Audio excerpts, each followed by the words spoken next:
So I want to start off with a figure that most of you have probably seen in some shape or form, and that is a comparison of Arctic sea ice then and now, then being September of 1980, and now being September of 2012.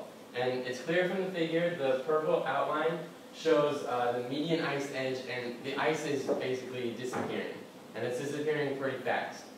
This only represents 2 points.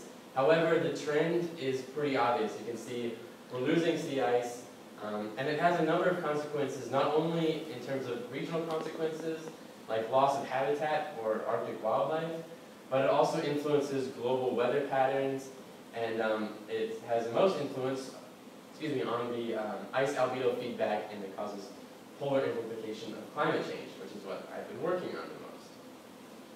So what makes studying climate change so difficult is the influence of climate feedbacks. And the feedback is a process that amplifies or dampens the effect of the climate forcing.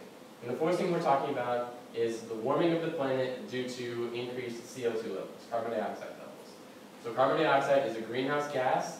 It absorbs strongly emitted radiation from the Earth's surface, and as it absorbs that radiation, some gets re-radiated back down onto the planet, causing the planet to warm up more than if there was no atmosphere involved.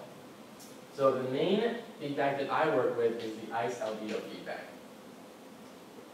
Now albedo is a term that applies to the surface of an object that is it's the ratio of reflected to incident radiation. So an object that reflects all of its incident radiation has an albedo of 1, and an object that absorbs all of the incident radiation has an albedo of 0.